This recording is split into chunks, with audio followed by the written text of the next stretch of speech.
নমস্কার। আজকে যে ভিডিওটি এনেছি কোন সময় ভাগ্যের উন্নতি। তাহলে কেউ বাল্যকালে, কেউ যৌবনকালে, কেউ মাঝবয়সী, বিভিন্ন বয়সে ভাগ্যের উন্নতি হয়। তা আপনাদের সেই সম্বন্ধে কিছু জানাচ্ছি এবং আপনাদের নিজেদের জন্মকুণ্ডলী থেকে দেখে নিন এটি আছে কি না। তাহলে ভাগ্যের উন্নতি, আমি একটা ছক আঁকলাম। এটা একটা ছক, এই ছকে 12টি ঘর আছে। ছকটায় 12টি ঘর আছে, প্রত্যেকটি এক একটি লগ্ন, আর লগ্ন যেটা সেটা হচ্ছে ফার্স্ট হাউস। তাহলে 12টা ঘরের মধ্যে যেটা আপনার লগ্ন হবে সেটা হচ্ছে আপনার ফার্স্ট হাউস। তাহলে আমি এখানে একটা লগ্ন ধরলাম মিল লগ্ন, এটা হচ্ছে ফার্স্ট হাউস। তাহলে আমরা এখানে আলোচনা করছি ভাগ্যকে নিয়ে, ভাগ্যের উন্নতি কোন সময় হয়, কিন্তু জেনে রাখাটা ভালো। তাহলে ভাগ্যের উন্নতি জানতে গেলে যেটা আপনার লগ্ন হবে সেটা হচ্ছে আপনার ফার্স্ট হাউস। লগ্নের নবম ঘর হচ্ছে ভাগ্যের ঘর। তাহলে 1 2 3 4 5 6 7 8 9, এই 9 নম্বর ঘরটাকে বলা হয় ভাগ্যপতির ঘর, আর যিনি যে মালিক তাকে ভাগ্যপতি বলা হয়। তাহলে নবম ঘরের মালিক যদি 1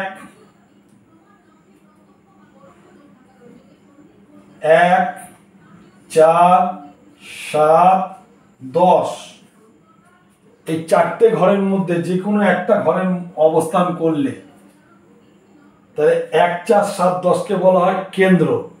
তাহলে লগ্নের নবম ঘরের মালিক যদি 1 বলতে গেলে লগ্নে যদি থাকে, 4 বলতে গেলে 1 2 3 4 4 নম্বর হাউসে থাকে, 7 বলতে গেলে 5 6 7 7 নম্বর হাউসে থাকে, 10 নম্বর বলতে গেলে এই হাউসে যদি থাকে, তাহলে এই হাউসগুলোকে বলা হয় কেন্দ্র। তাহলে লগ্নের ভাগ্যপতি যদি 4টে ঘরের মধ্যে যে কোনো একটা ঘরে যদি অবস্থান করে তাহলে সে বাল্যকালে ভাগ্য উন্নতি করে ফেলে। বুঝতে পারলাম? যেটা আপনার লগ্ন হবে, লগ্নটা হচ্ছে 1 নম্বর হাউস, 1 নম্বর হাউসের নবম ঘরটা হচ্ছে ভাগ্যের ঘর। এই ভাগ্যের ঘরের মালিক যদি 1 4 7 10, এটা কেন্দ্র বলা হয়। যে কোনো একটা ঘরের মধ্যে থাকলে তাহলে সে বাল্যকালেই ভাগ্য উন্নতি করে ফেলবে। আরেকটাই আসি, ধরুন ছকটা বুঝলাম না, যেমন 12টা ঘর তেমন 12টা লগ্ন, লগ্নটা হচ্ছে ফার্স্ট হাউস। তাহলে আমি এখানে যে মেষ লগ্ন ধরলাম, তাহলে লগ্নটা হচ্ছে ফার্স্ট হাউস। তাহলে এই লগ্নের নবম ঘর হচ্ছে 7 8 9, এটা হচ্ছে ভাগ্যের ঘর।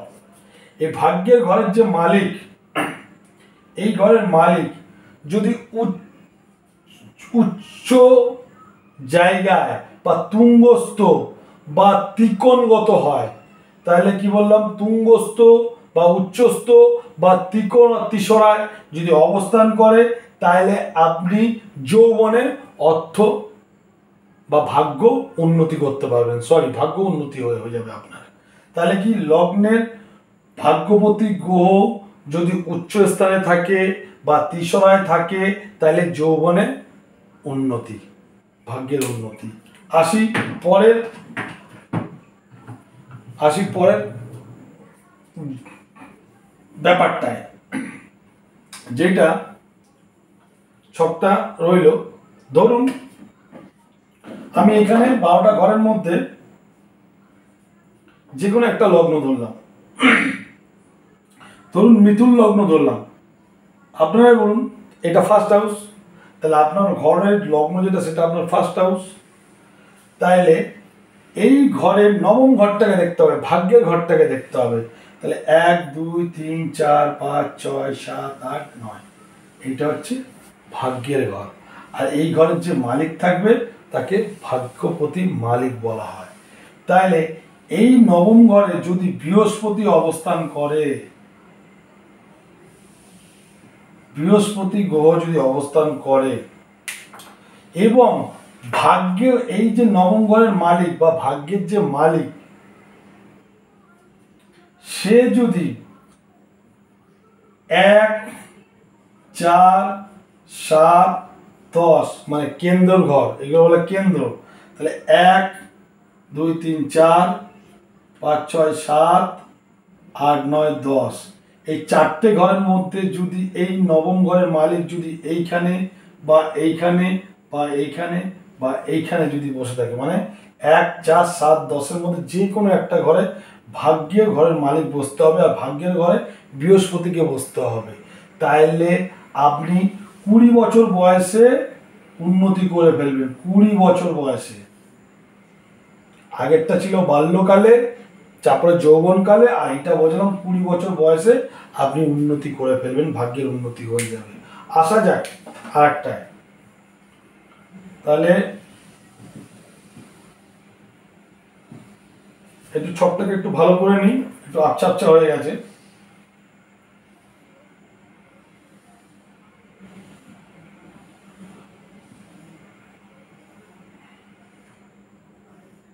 মোটামুটি ছকটা রেডি হয়ে গেছে। ধরুন যে কোনো একটা লগ্ন ধরলাম, সেটা হচ্ছে আপনাদের ফার্স্ট হাউস, তাহলে 12টা ঘর আছে, 12টা লগ্ন আছে, তাহলে আমি এখানে সিংহ লগ্ন ধরলাম, লগ্নটা হচ্ছে ফার্স্ট হাউস। তাহলে এই ঘরের নবম ঘরকে দেখতে হবে, 1, 2, 3, 4, 5, 6, 7, 8, 9, এটা হচ্ছে নবম ঘর। নবম ঘরকে বলা হয় ভাগ্যের ঘর। এই নবম ঘরের মালিক, মানে এই ঘরের মালিক যদি লগ্নের দ্বিতীয় হাউসে আসে, দ্বিতীয় হাউস মানে হচ্ছে ধনের ঘর, টাকা পয়সা, স্থাবর অস্থাবর, লিকুইড মানি, ব্যাংক ব্যালেন্স সব কিছু জমানোর জায়গাটা হচ্ছে এই ধনস্থান, এখানে সঞ্চয় হয়। যদি এই ঘরের মালিক, নবম ঘরের ভাগ্যের মালিক যদি এই ঘরে আসে আর দ্বিতীয় ঘরের মালিক যদি এই ঘরে আসে, তাহলে আপনি 32 বছর বয়সে ভাগ্য উন্নতি করে ফেলবেন। বুঝতে পারলাম? 12টা ঘর আছে, যেটা লগ্ন হবে সেটা ফার্স্ট হাউস, তাহলে আপনার লগ্নের নবম ঘরের মালিক যদি আপনার লগ্নের দ্বিতীয় থাকে আর দ্বিতীয় ঘরের মালিক যদি নবমে থাকে, নবম ঘরের মালিক দ্বিতীয়, দ্বিতীয় ঘরের মালিক নবমে, মানে ঘর পরিবর্তন করবে, এ ওর ঘরে ও ওর ঘরে আসবে, তাহলে আপনি 32 বছর বয়সের মধ্যে উন্নতি করে ফেলবেন। আসি পরেরটায় আসি, পরেরটায় আসি। কিন্তু একটা হচ্ছে আমাদের জীবনে সবসময় চড়াই উত্তরায় থাকে, কিন্তু প্রত্যেকটা মানুষকে জীবনে বাধার মধ্যে দিয়েও যেতে হয়, আবার কখনো ভালো যেতে হয়, ঠিক আছে? তা সাপোর্ট সবাইকেই দরকার। তাহলে আমাদের মানুষ্য জীবনে 6খানা সাপোর্ট হচ্ছে মেন ইম্পর্টেন্ট। এক একটা সময় এক একটা সাপোর্ট দিয়ে কি করে আমরা নিজেদেরকে বেঁধে রাখি, তাহলে কি আমরা পড়ে গেলে মাথা ফাটবে না, ওটা হুচুট খেতে পারি কিন্তু পড়বো না। আপনি যদি ডাক্তারের কাছে যান, চোখটা খারাপ হলে ডাক্তার আপনাকে চশমা দেয়, তাহলে আপনাকে কি দিল? চোখ সাপোর্ট দিল।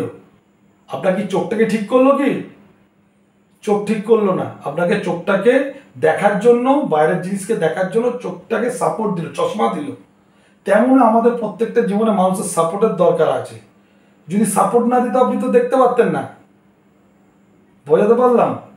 সেমনি আমাদের প্রত্যেকটা মানুষের জীবনে সাপোর্টের দরকার আছে। সাপোর্ট হচ্ছে টোটাল 6টা সাপোর্ট। ঠিক টাইমে যদি আপনি যদি সাপোর্টগুলো যদি মারতে পারেন, আপনি ঠিক এক একটা জায়গায় সাকসেস হয়ে বেরিয়ে যাবেন। এই যে চশমাটা আছে, চশমাটার কাজটা যেটা আছে, এটা শুক্রের আধানে পড়ে, আর কাচের মধ্যে যে পাওয়ারটা দেওয়া হয় ওটা রবির আধানে পড়ে। কোথায় না গ্রহ আছে, সব জায়গায় গ্রহ আছে। আমি যেখানে অবস্থান করছি, লাইট আছে রবি, আলো জ্বলছে মঙ্গল, ফ্যান চলছে, এসি চলছে, যা কয়েলগুলো আছে ওগুলো রাহুর আধানে পড়ে। এই যে আমি বস্ত্রটা পরে আছি, এটাও একটা সুতির কাপড়, এটাও বৃহস্পতির আধানে পড়ছে। এই যে কালো, শনির আধারে পড়ছে। তা কোথায় না গ্রহ আছে, সব জায়গায় গ্রহ আছে। তাহলে আপনি সঠিক সময়টাকে যদি বাঁধন দিতে পারেন আর নিজের ছকটাকে যদি জানতে পারেন, আপনি ব্যবসা করবেন না আপনি চাকরি করবেন, হাতের কাজ করবেন না অন্য কিছু করবেন, কী ধরনের ব্যবসা করবেন, সেইগুলো যদি আপনার ঠিকঠাকভাবে জ্যোতিষের সাহায্যে যদি আপনারা নামেন, আপনারা অবশ্যই পারবেন। ধরুন আপনার জীবনে ধরুন গাড়ির ব্যবসা আছে, আপনি নেমে গেলেন বস্ত্রের ব্যবসায়, বস্ত্র ব্যবসা করলেন, 2 বছর করলেন, টাকা পয়সা গেল, সব নষ্ট হয়ে গেল। তারপরে আসলেন হচ্ছে কয়লার ব্যবসায়, কয়লাও 6 মাস করলেন, টাকা পয়সা চলে গেল।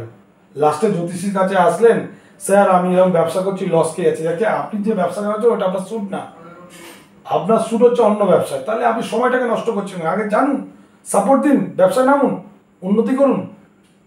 আসা যাক পরের ছকটায়। তাহলে আবার ছকটি আঁকলাম।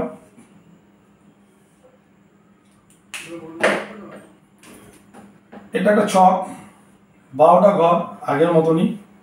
তাহলে 12টা লগ্ন আছে, যেটা আপনার লগ্ন হবে সেটা হচ্ছে আপনার ফার্স্ট হাউস। যদি আমি কর্কট লগ্ন ধরি তাহলে এটা ফার্স্ট হাউস।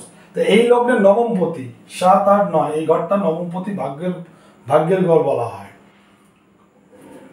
যদি লগ্নের ভাগ্যপতি এই ঘরের মালিক যদি এই ঘরেই থাকে, নিজের ঘরেই যদি থাকে, আর যদি চন্দ্র যদি উচ্চ অবস্থায় থাকে, উচ্চ যেখানে সে শক্তিশালী হয়, যেখানে সে বলবান হয়, যদি উচ্চ স্থানে থাকে, তাহলে আপনি 36 বছর বয়স থেকেই উন্নতি করে ফেলবেন। 36 বয়সে আপনি উন্নতি করবেন। কিন্তু এইগুলো বলার মধ্যেও কিছু জিনিস আছে যেটা আপনাদের বুঝতে হবে। দেখা গেল আপনাদের আছে কিন্তু হচ্ছে না কেন? 27খানা নক্ষত্র আছে,